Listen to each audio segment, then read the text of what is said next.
Narito tayo ngayon upang matunghayan ang nakakakilig, napaka-sweet at talaga ng mga nagtitrending na love story ni Kalingap Tata at Ate Marjo. Sa pagpapatuloy ng ating istorya ay nakita nga noon ni Kalingap Tata ang napakaganda at napakasimple na may maganda at nakakaakit ng ngiti na si Ate Marjo. At syempre talagang nabihag agad ang puso ni Kalingap Tata. Kaya naman hindi na nga maalis ang tingin ni Kalingap Tata doon at inaasar na siya ng mga kasama niya na talagang grabe siya makatingin sa dalaga. Inamin naman ito ni Kalingap Tata sapagkat sobrang nabibighani daw siya sa ganda ni Ate Marjo. Kaya naman tinanong agad ni Kalingap Tata kung ano ba ang Facebook o ano ang pangalan ni Ate Marjo sa Facebook.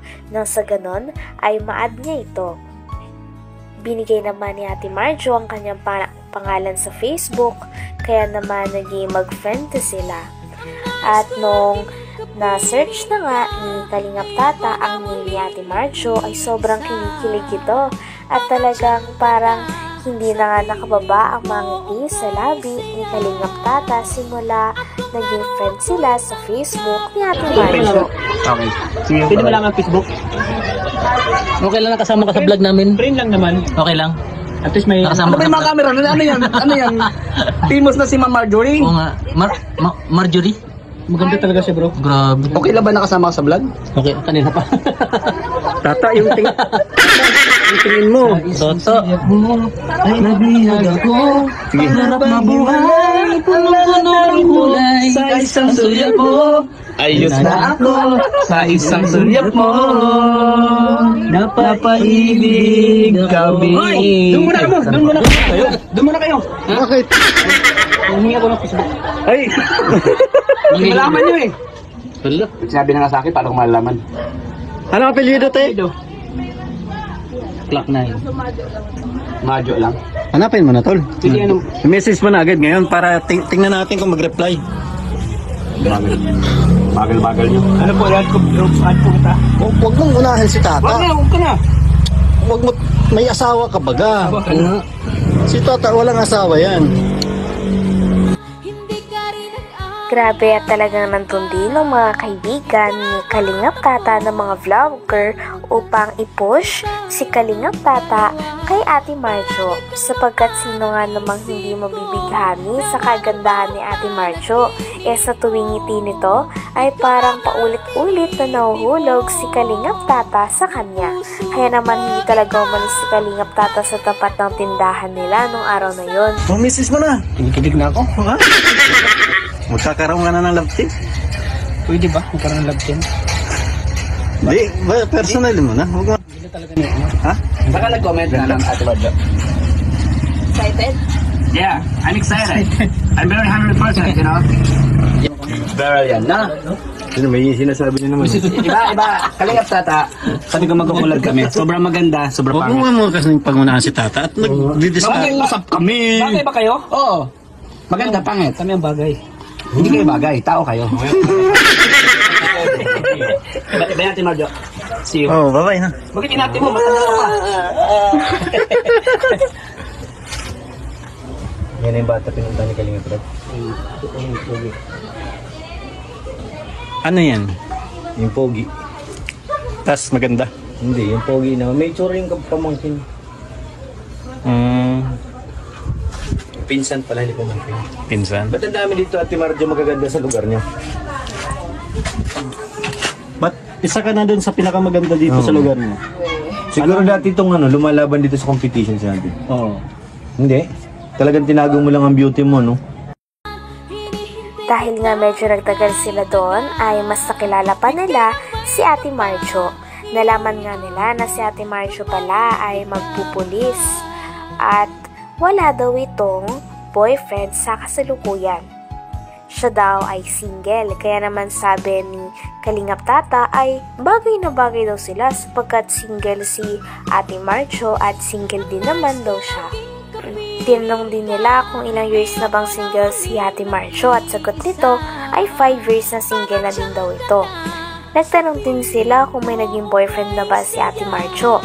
At sagot naman ni Ate Marjo ay dati daw, ngunit isa lang at nagtagal ito ng 4 years.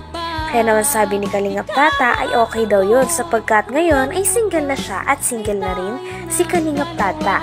Kaya sana nga daw ay mabigyan siya ng pagkakataon ni Ate Marjo sapagkat gandang-ganda daw siya sa dalaga at hangang-hanga siya dito dahil ngayon lang daw siya nakakita ng isang dalaga na parang nagustuhan niya kagad dahil sa dami-dami ng mga babae na nakikita niya ay talagang kay Ate Marjo talaga siya nabighani dahil sa kasimplihan nito at kakaibang beauty.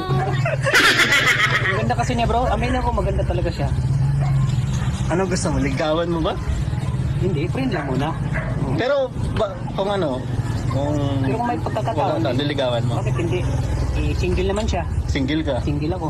Kaya mo ba ang kaliwat kanan na judo karate? Kakayanin Para sa kanya. para sa kanya. Kasi ano yan mga kalingap, pulis. Nagpupulis siya ate, pupulisan na lang ulang. Pulis. Eh sa Vlogger ako, pulis siya. Buhay na yung ano namin, pamilya. Take advantage talaga doon. Sobra na yan. Dapat itigil natin yun. Magkakapulis na tayo ng tuluyan. Ate, tatanungin lang kita isa lang. Kung may pagkakataon ba, may pag-asa si Kalingap Tata? Wala pa nga akong maramdam. Hindi ako nakakaramdam naman. Wala siyang naramdaman. Ha? Hindi, since birth ba wala kang Ganyan shota? talaga kasi. Wala kang naging boyfriend? Meron naman isa. Isa lang? Ilang taon ganun? Walang basta nag 4 years. Uy, basta nag-out. 4 years daw sila. Ano masabi mo ta? Ano masabi mo? 4 years daw? Naging sila. Matagalan pala to? Pang ano? Pang long term? Ngayon wala na sila. Wala na daw matagal. Ilang taon natin wala na? Ay, 5 matagal na to.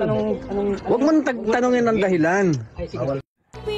Grabe at parang sobrang tagal talaga nila Kalingap Tata at ng mga kasama niya noon sa tapat ng tindahan nila Ate Marjo sapagkat hindi nagsasawa si Kalingap Tata na makita ang napakaganda at napaka-angelic na beauty ni Ate Marjo. Talagang na-appreciate na daw ito sapagkat sa dinami-dami niya daw pinupuntahan na lugar at nakakasalamuhang mga babae ay marami na daw siya mga nakitang mga mukha. Ngunit ngayon pa lang daw siya na parang napapatulala siya at talagang humahanga sa beauty ng isang babae. At kay Ate Marjo nga lang daw yun. Kaya naman kung bibigyan daw siya ng pagkakataon sa inaharap ay kung pwedeng ligawan niya daw si Ate Marjo, ay talagang liligawan niya ito sapagkat gustong-gusto talaga ni Kalingap Tata ang kabaitan ni Ate Marjo, kasimplihan niya at talagang natatanging beauty niya.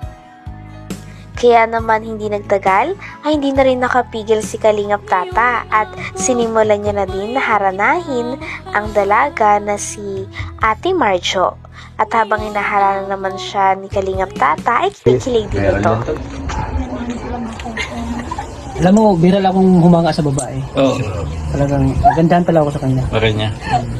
Alam mo, tiyaga lang. Ako marami na akong na-encounter ng mga babae tol. Tiyaga Marami lang. akong nakita. Makukuha mo din si Marjo. Parang kaiba yung ganda niya. Kung Philippine beauty. Pinay beauty. Dawi siya mag-smile. Ang ganda niya mag-smile. Saan ba? Smile daw. Smile daw. Oo, tingnan mo. Sa smile, sa ngiti pa lang. Inuuto niyo. Hindi ah. Yun, marami. Bebe ngayon, nakakana. Hindi mo alam, pinapangarap ko ikaw ay akin.